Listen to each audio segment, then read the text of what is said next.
A vast stretch of forest blankets Russia with a fourth of the world's timber reserves. Until recently, the Siberian tiger thrived here in secure isolation. Under the strict dictates of the old Soviet system, the tiger was protected. But today, enforcement is lax. Rampant poaching has dramatically reduced the population of tigers in the wild.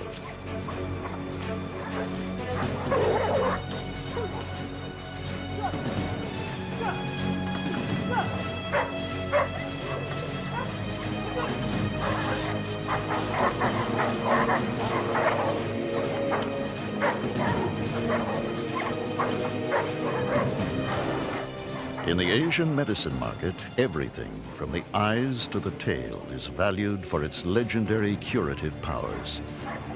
The magnificent coat alone might fetch $10,000. But poachers aren't the only threat.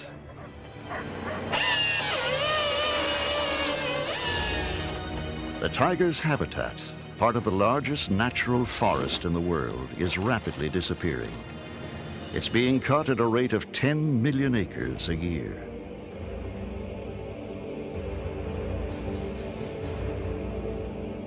When authorities confiscate a pelt from the poachers, it must be destroyed, so it will never find its way to market. Recalling a poet's famous words, "Tiger, tiger burning bright in the forests of the night."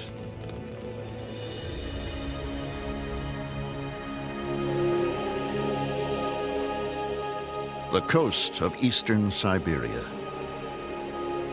The Siberian tiger once ranged across much of the Asian continent. Once, they numbered in the thousands. Now, only some 300 survive in a narrow band of mountains on the Sea of Japan.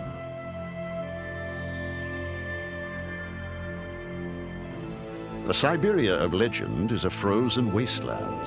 In fact, parts of the forest are temperate, even subtropical.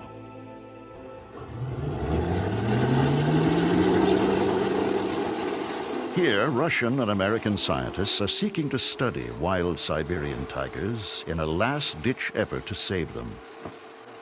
Dr. Morris Horniker, an American big cat authority, has brought desperately needed technology to this crucial effort.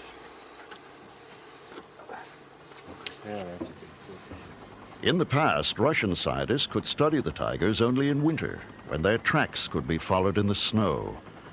Now, with radio tracking devices, the elusive cats can be studied sight unseen and year-round.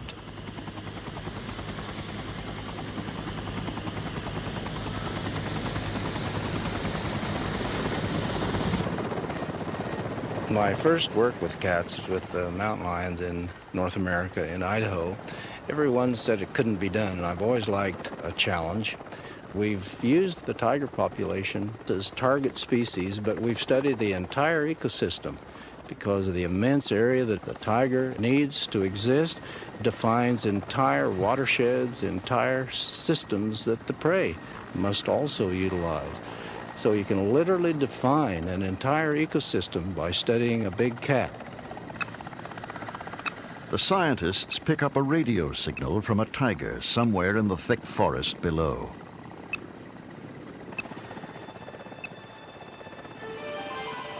In fact, it's a number of tigers, and incredibly, they're out in the open.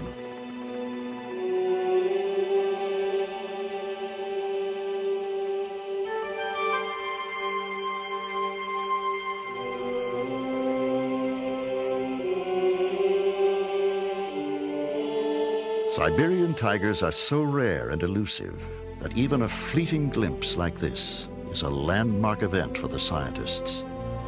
When we saw that female and those cubs on this lakeshore, wide open view, first time that a female Siberian tiger and her cubs had ever been observed and photographed from the air, it was one of the most thrilling events in my professional career.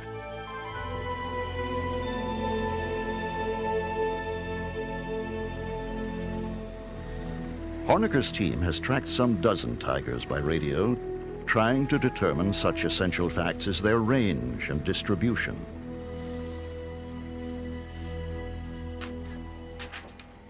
At the field lab of the Hornecker Wildlife Institute, Morris is briefed by Dale McKell, who's been coordinating the field study for the past 3 years. We've got 5 females that we've got good information on their home ranges. We've got Olga, the first female we captured, who's now in the home range that only includes a little piece of the reserve, actually.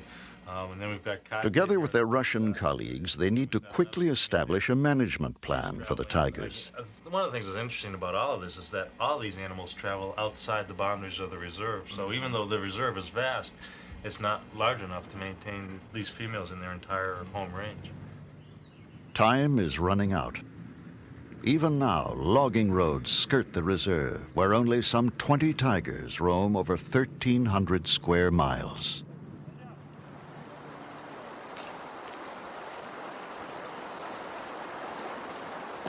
The researchers receive word that a tiger has been caught in one of their snares.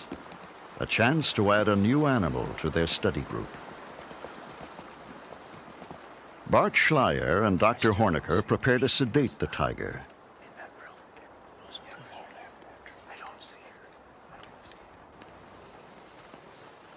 There is no way of knowing how securely the tiger is trapped. He could suddenly pull free, and then they would have only a few seconds to save themselves.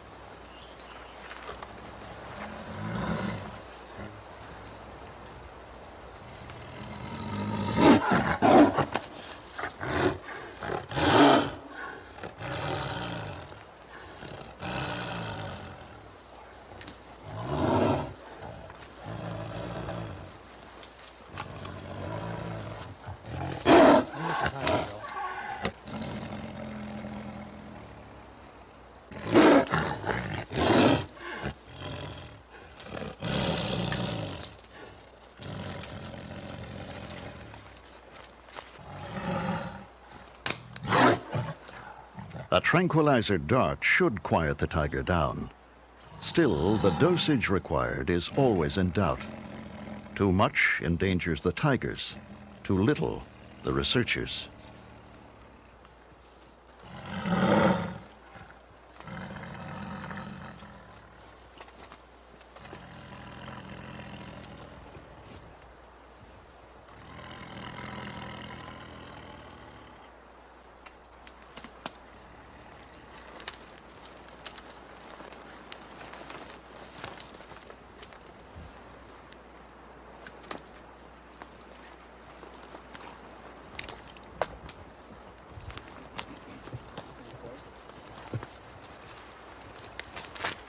It's a 3-year-old male. When fully grown, at about age 6, he'll weigh 600 pounds or more. But even now, he's an armful. This is about all we can do, guys. He's just too heavy. This is good. They carry the tiger to better ground. Boys, top it up. His eyes must be artificially lubricated, since the blink response is sedated. Let's get this snare off. These massive jaws can crack the spine of a wild boar with a single bite. Young male tiger. Its feet are like thickly padded snowshoes with retractable claws. Boy, he's a beautiful animal. The radio collar allows them to track the tiger and help answer some crucial questions. How much territory do the tigers require? How many elk and deer and boar? How do they react to human encroachment?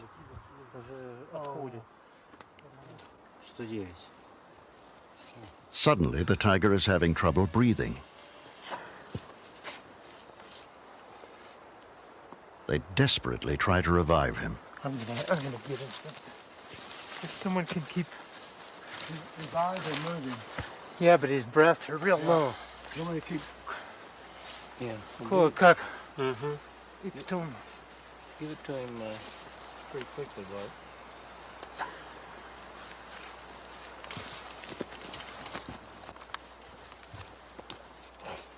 He's sure rough.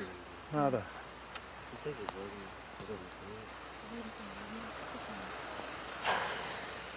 That collar's cut, Morris. That collar's cut. Yeah. Because we might have a cat that comes up real quick. The tiger must be given a stimulant. Nету кола. Ну-ка.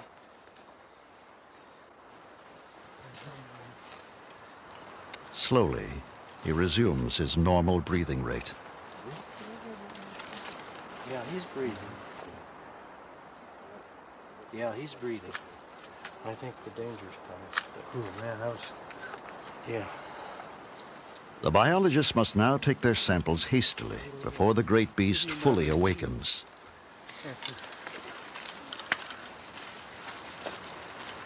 Pass me three behind you.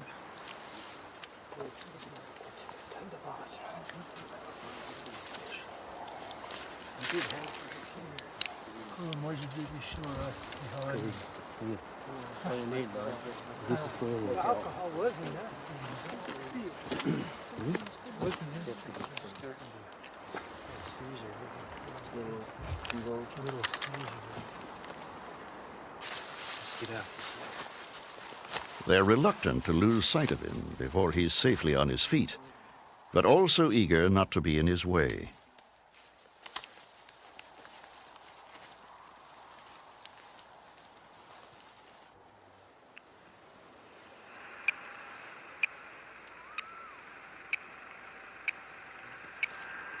He's active. Now, at a safe distance, the team receives a signal from the radio collar. The tiger is up and about and on the prowl again. Yeah, he got up quick then.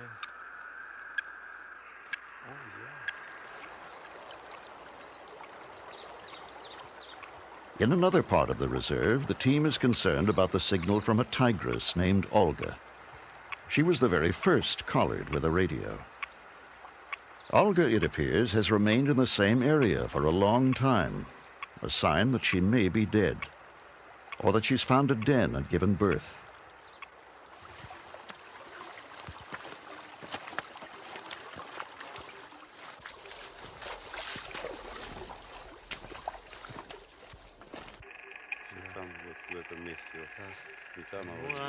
Dr. Yevgeny Smirnov, Russian tiger specialist, determines that Olga is in fact moving about her den site.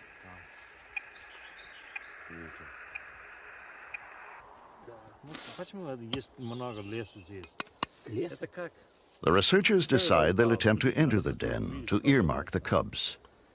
They'll need to wait until night, when the tigress should be out hunting, hopefully far from home. Убить у нас или что? Конечно, у нас только один вариант – ходить туда, когда ее нет. Если она там, я не I пойду. asked if he thought it would be dangerous or we'd be in trouble if we went there, and he said, of course it'd be dangerous. There's only one variation there to approach when she's not there, because it's simply too dangerous to make an approach with the mother present.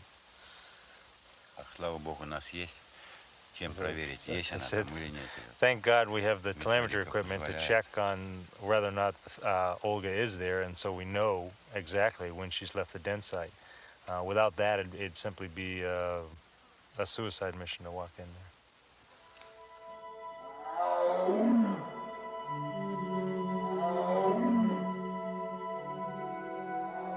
The fading radio signal indicates that Olga has left her den. But if she returns, she would probably attack instantly. They test flares they hope would drive Olga off. Protecting a den is one of the rare circumstances when a Siberian will turn man-killer.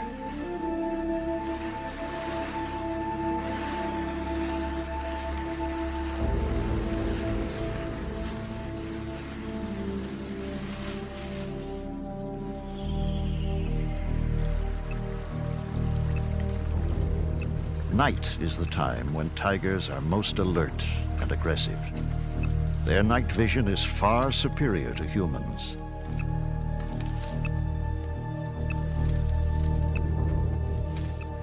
The signal from Olga, once faint, is getting louder. The team must quickly be in and out of the den.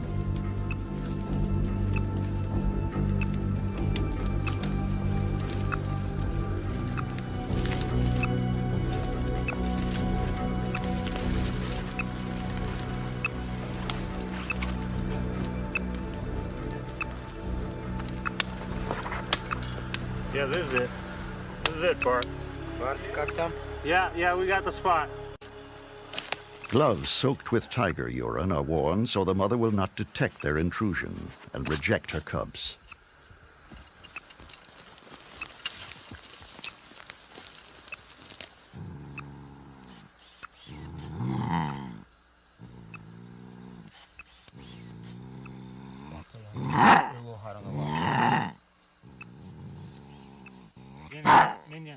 Go ahead.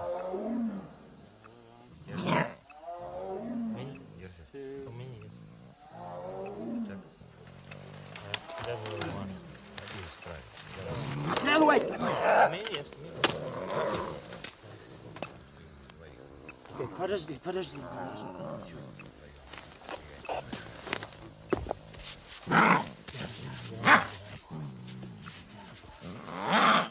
It's a healthy male, 2 months old. The cub already weighs about 13 pounds. Okay. Dale, I'm still getting a signal, and it's really not that weak right now. We're probably going to have to hurry if you can.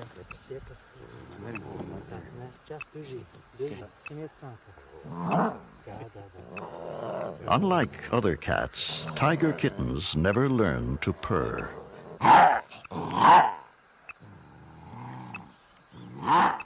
An ear tag is inserted for future identification. They christen the cub Sasha. I'm getting a signal. We're going to have to hurry. She's back. She's come back over the ridge.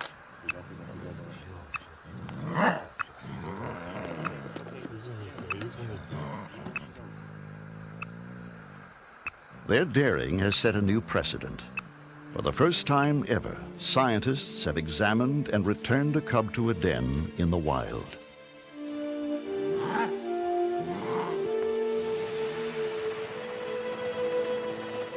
In towns and villages throughout coastal Siberia, people have learned to live with the idea of tigers. But attacks have happened, and some are afraid. In the village of Gaivaran, however, one man is happy to have tigers in his own backyard. Morris Horniker and Howard Quigley are working with a Russian biologist who has 2 orphaned cubs in captivity. That's a big male. Victor Uden has raised the cubs from infancy.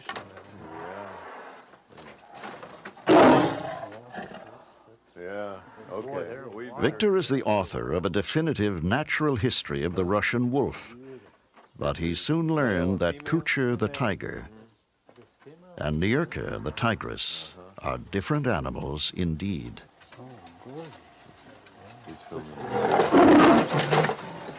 Изучение тигров в неволе просто необходимо, потому что многие стороны биологии... To study tigers in captivity is absolutely necessary, because many of their biological traits cannot be learned in the wild. Comparing the results of the tiger studies that were done in captivity and in the wild helps us to develop the methods of how to preserve the tiger as a species in reserves like Sihote-Alin. The young tigers have outgrown their cages, and so, with the support of the Horniker Wildlife Institute, an enclosure is built in the adjacent woods. Though a far cry from the hundreds of square miles a tiger in the wild would roam, these 6 acres will provide the young captives with the opportunity to run and hunt, and hopefully even mate and have cubs. But there are neighbors in the area. Victor knows the importance of keeping them well informed, especially now when the tigers will soon be turned loose into the enclosure. So he brings local school children to the compound. Местные жители часто приходят смотреть тигров, и я не препятствую им. Villagers often come to see the tigers. They often ask me, why keep tigers in this enclosure, since it's so different from life in the wild?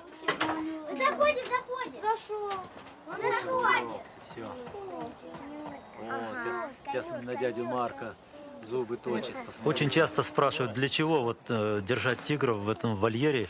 I explained to them that there are limitations to what we can and cannot learn from observing tigers the way we do in the wild by simply following tracks through the snow. Тигров по следам в природе. После того, когда люди понимают, что это не просто забава, а Afterwards, when people realize that it's not just for fun, that it's serious work, they look at me in admiration, as if I were a Superman, I guess.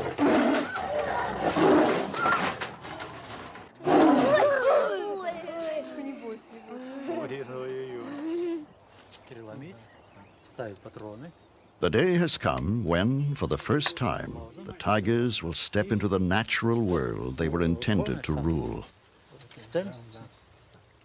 No one knows how they'll react to their new enclosure. For Victor, it's an especially anxious moment, for he hopes the enclosure will be home to these tigers for the rest of their lives.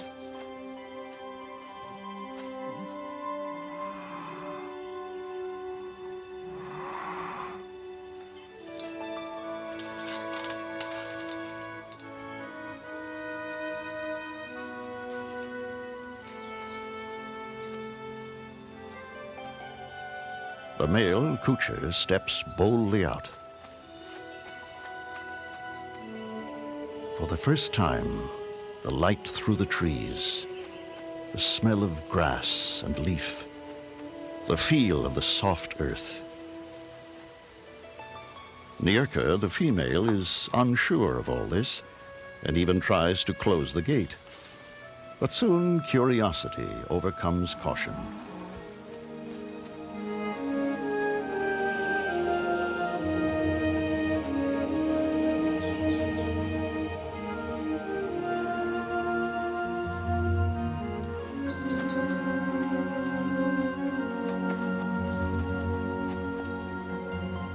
To Yuden's surprise, Kucher begins to feel a little frisky and tries to mate. But Nierka will have no part of it. For her, the time has not yet come. Exhilarated by their freedom, they soon vanish into their little private forest.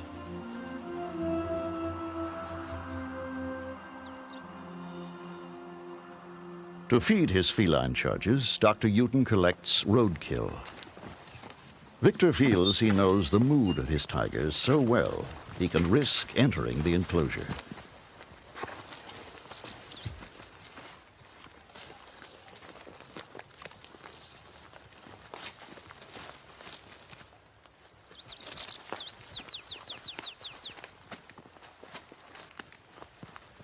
In the wild, most attacks on humans occur when they invade a tiger's territory or when cubs are threatened. Unlike Bengal tigers, Siberians have never been known to hunt man.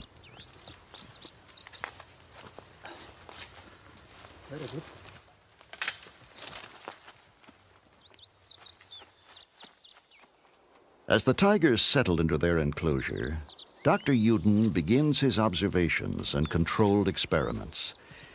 He hopes to learn which behaviors are innate and which would need to be taught to captive tigers before they could be released into the wild.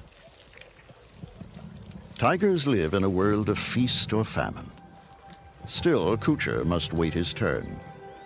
Dr. Yuden notices it's the female who feeds first.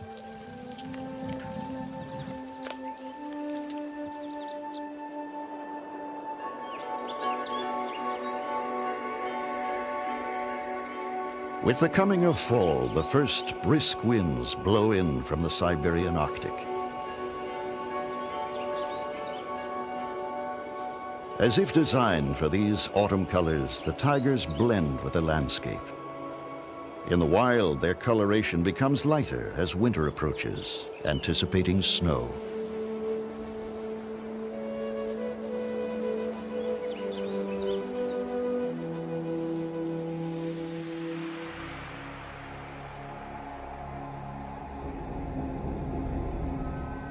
Dr. Yuden confronts one more problem that makes the study of tiger behavior so difficult.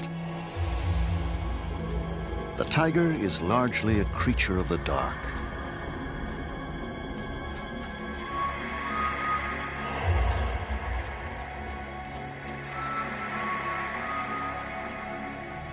With their extraordinary night vision, Kucher and Yurka come fully alive only after sunset. Recently, they've begun to roam restlessly in the dark.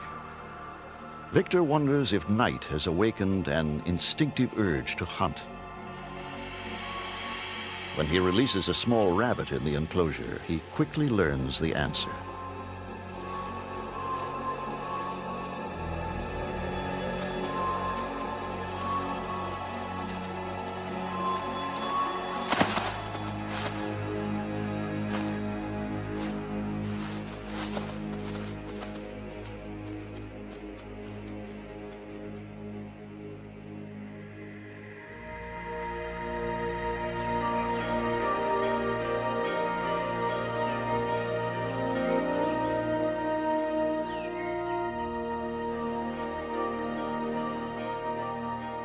After several weeks, the tigers have established their territory in the enclosure. How would they react to another of their own species?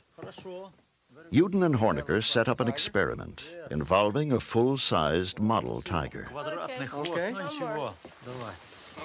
I'm interested to see what you think of this, Victor. That as big as Kucher? Yes. Tail немножко убрать. О. These will match right up. Like so. О. You got that back there? Yes, тут нормально. Yeah, that's a good fit. Okay, let's see what it looks like standing up. What's the tail? Victor.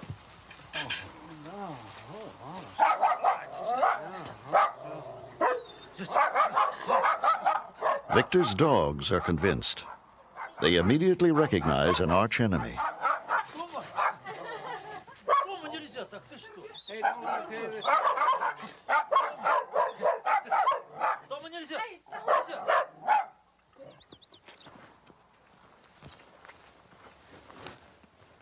Tigers in the wild are solitary animals and fiercely territorial. Is this behavior innate or learned? And if innate, how soon does it develop? The reaction to an intruder by the captive raised tigers may help provide an answer. The scale model is covered with tiger urine, the scent that establishes territory.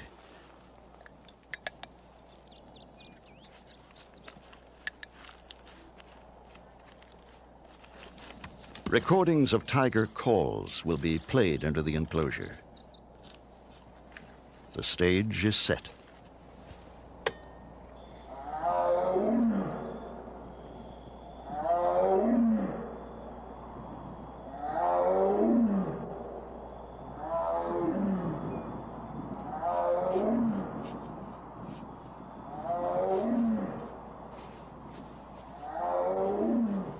Kucher, the male, is curious. He spends hours observing this strange creature.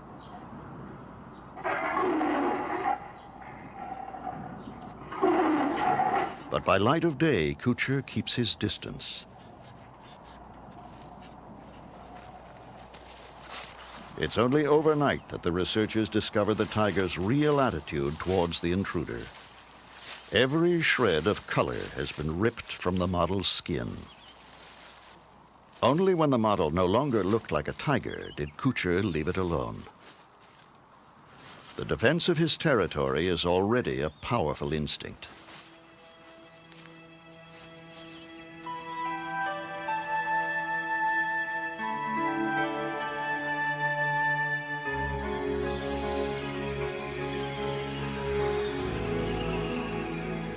It was the long Siberian winter that created the tigers of the snow, demanding robust size, padded paws, and thick fur.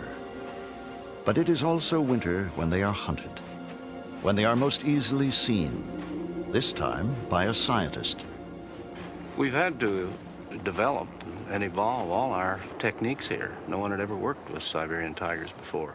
So we utilized foot snaring to capture the tiger, and it's worked very successfully. But some of them are becoming very trap shy. Some of them have become very difficult to capture.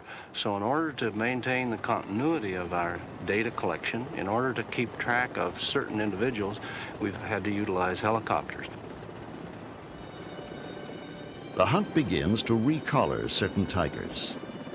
The information the collars provide is critical to understanding the boundaries required for the tiger's survival. Their territories are extensive. Females may range up to 200 square miles, males perhaps 500. Losing contact with the study animal is their greatest fear. Each one is precious to the scientists. The collars we put on animals last about 2 to 2.5 years, and then the lithium batteries run out, so they simply need to be replaced. Once we've invested 2 years in an animal and gathering information, that animal becomes very valuable to us because it has a history. And the longer we can maintain contact with an animal, the more we learn about its life history patterns, how often it has young, how long they live, its whole life history.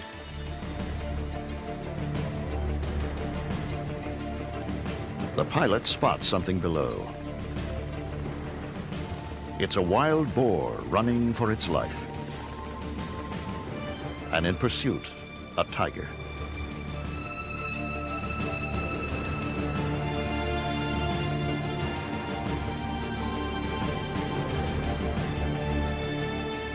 Tigers miss most of their prey. This time, the helicopter provides a distraction, saving the boar. The tiger is not amused.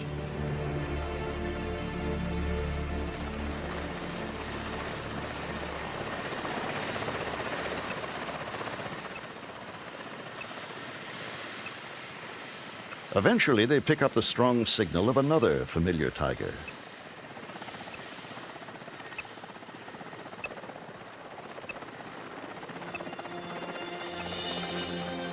It is Olga, mother of the cub found in the den. The helicopter quickly searches the area, hoping to spot her cub, Sasha.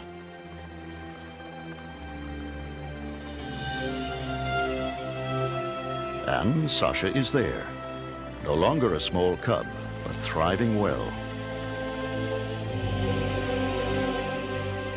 The young are raised by the mother alone. Sasha will stay with her for 18 to 20 months until it's time to establish his own home range. The search continues for Kuza, a young male who has outgrown his radio collar. Kuza is just beginning to mark off his territory, and it's difficult to know the extent of his range. Tranquilizing a Siberian tiger is not an exact science. The size of the tiger, its mood, and the placement of the dart can influence the drug's effectiveness. Always out of concern for the tiger, the team tries to inject a minimal amount.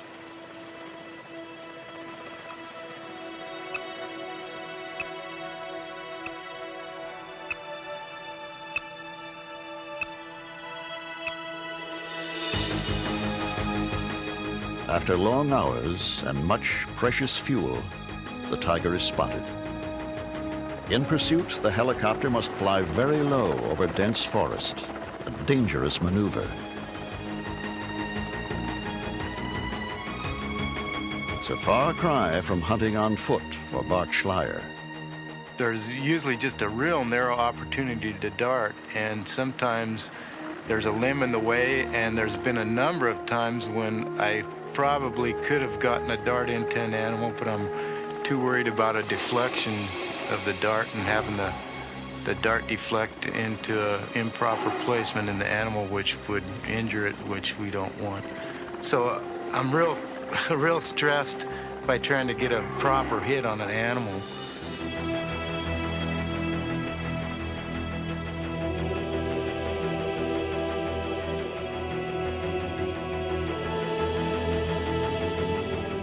As the tiger moves deeper into the forest, the helicopter follows so closely it almost touches the treetops. The pilots we're using, I'm real confident in the pilots, because you are operating real close to tree level, and you just hope that the pilots can see what's going on around behind them, particularly with the back rotor. And particularly the other day when we were in close on one of the tigers, there was a conifer tree that was actually almost butted right up against the helicopter. The first shot is a clean hit. They hover patiently, waiting for the tranquilizer to take effect. But they can't wait too long, for they're running low on fuel.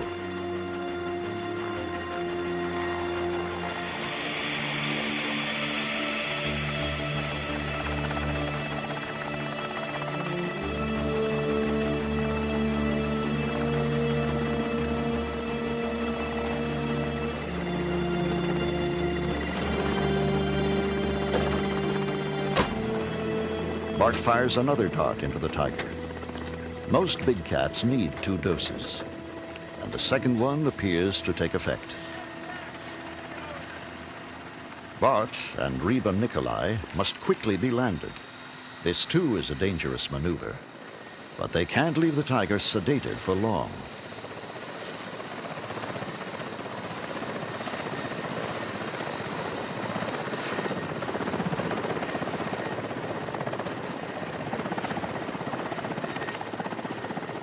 The pilot is very concerned now. They must refuel. He radios Bart to abort the mission. But Bart insists, for the tiger's well-being, they must remain below and finish the job now. The helicopter races back to refuel.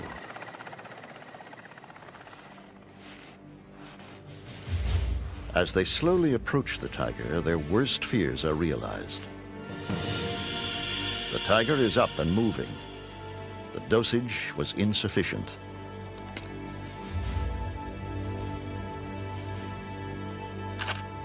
Still, they must get a closer look to make sure he's all right.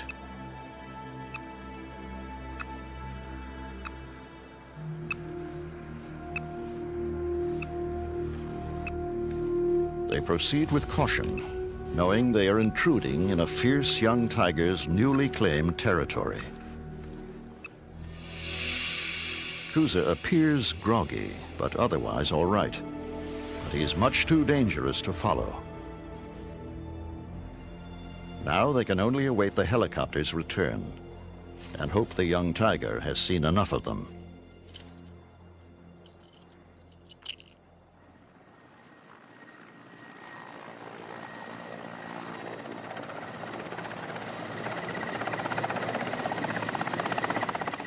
Well, now the tiger has eluded them, but at least they know where he can be found. Eventually, he'll be located and fitted with a new collar. At last, they are brought aboard, to the relative safety of a helicopter hovering in the treetops.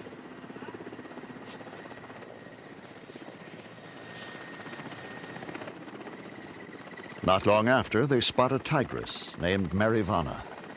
She is very aggressive and even climbs a tree to attack the helicopter. She only provides a better target for Bart Schleyer.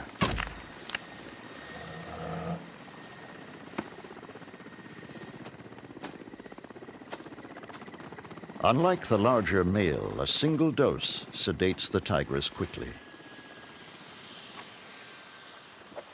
Let's take blood, and that's about it, right? Let's check the other side of the archer. Okay, all right. This. The old collar is measured against the new one, which is given an extra notch for growth.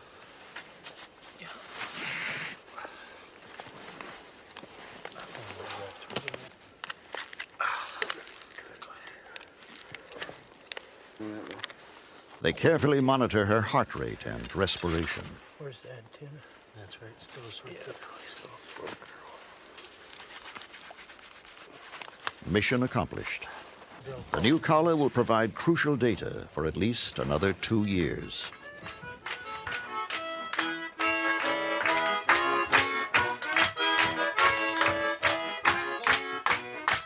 Not far from the cold, forbidding wild, the success of the venture is celebrated Russian style. It's also Bart Schleyer's birthday. For American and Russian alike, it's a camaraderie born of years of shared dangers and shared dreams.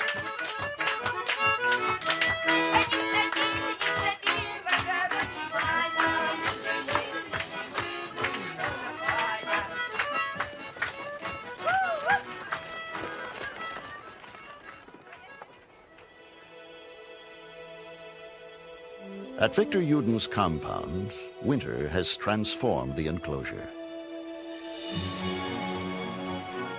The Siberian winter seems to invigorate the captive tigers. This is truly the season of the tigers of the snow.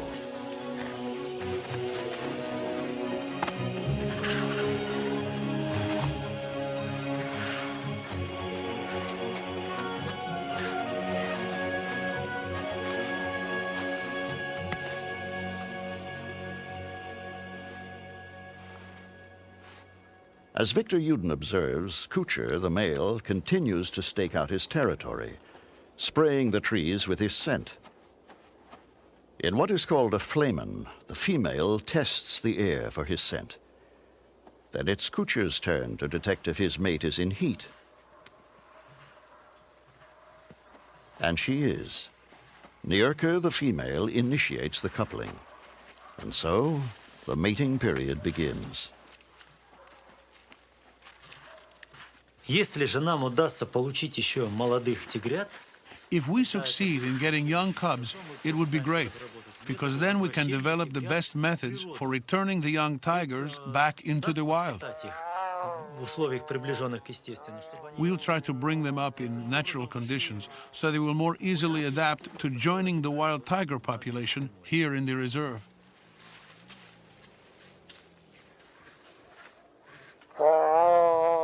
As for a successful mating, all Dr. Yuden can do is hope for results.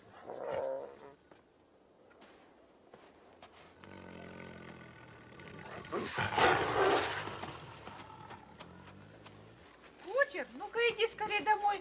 Кучер, иди скорее. Victor's wife, Lena, has a special relationship with the tigers. She's nurtured them since they were cubs. When they must be brought in at night because of the dangers of poaching, only their babushka can lure them home.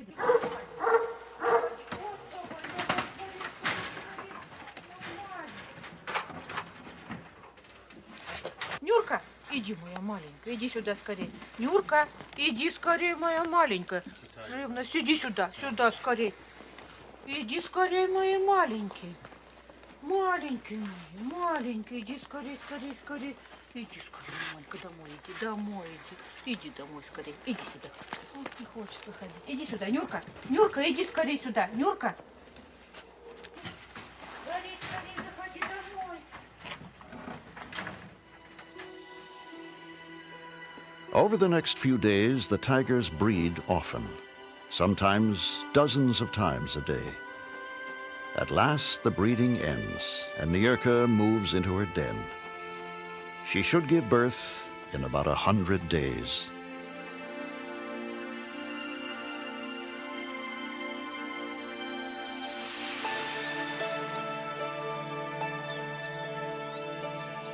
Springtime in Siberia. Dr. Hornecker receives word from Victor Yuden that Nyurka has given birth. But something's wrong.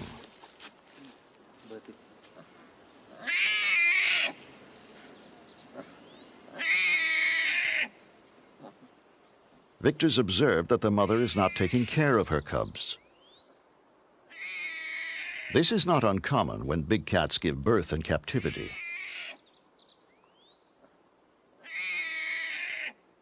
Does Victor think she's fed them at all? Вы думаете, что она их вообще кормила? Думаю, что нет. Probably not. Думаю, что нет.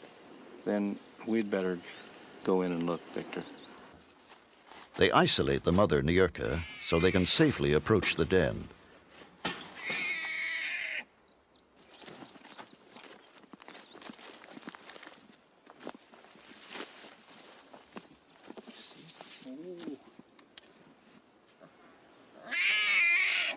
One of the cubs is up and about, but looks hungry and unkempt.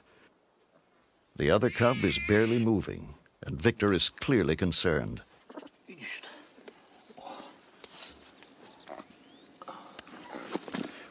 How is he? Yeah. Oh, yeah. Yeah, the poor little guy.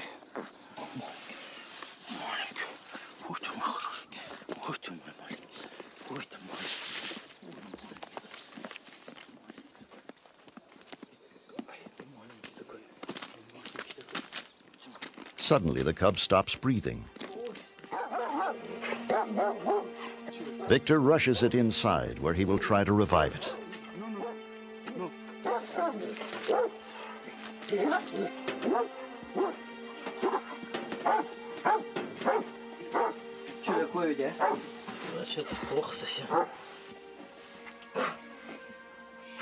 It appears the mother has neither groomed nor nursed her cubs, and this one is near death. With infinite patience, Victor massages the heart, hoping against all odds to bring the cub back to life.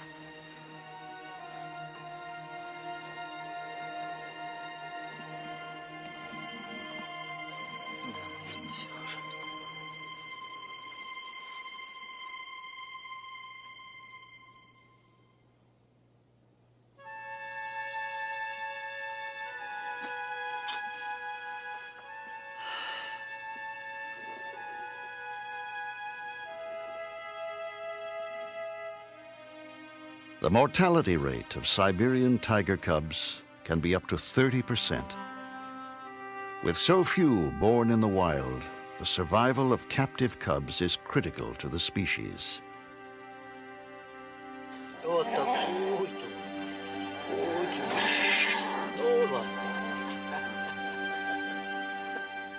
One cub is lost, but her brother, under Victor's tender nursing, recuperates quickly. He's named the cub Globus for a world that cares about him, even if his own mother hasn't learned to.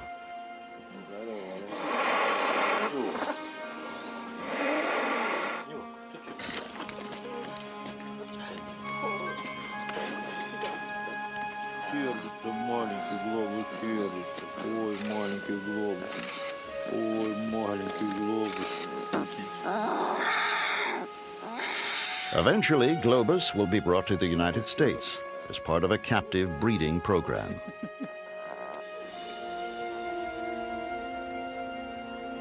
When he is, he'll be following other cubs orphaned in Siberia and sent by Dr. Hornecker to the snows of Omaha, Nebraska. They're now part of the world's most successful breeding program for large predators. The tigers are bred here with the goal of returning the cubs back to the wild. But what kind of environment will await them?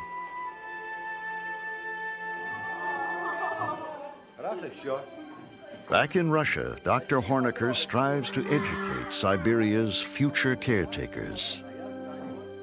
If we're to save these big carnivores as the world population increases, we must convince the younger generation that it's worthwhile conserving them. It's always so rewarding to me and gratifying to see how children accept this. They really love these big animals. They want to save them. And if we can convince them that it's in their best interest, then it's to their advantage and to ours. Soon, much of this magnificent forest, the Siberian tiger's last domain, may be cut down for a world hungry for lumber. But the years of difficult and dangerous study have given birth to a plan to save the forest by saving the tiger in the wild. Selecting the tiger as the umbrella species to be saved means that the forests surrounding the reserve must also be protected. But in a land of political uncertainty, there are no guarantees. Poised on the edge of extinction, the tiger of the snow evokes an old Russian proverb. Hope is the last to die.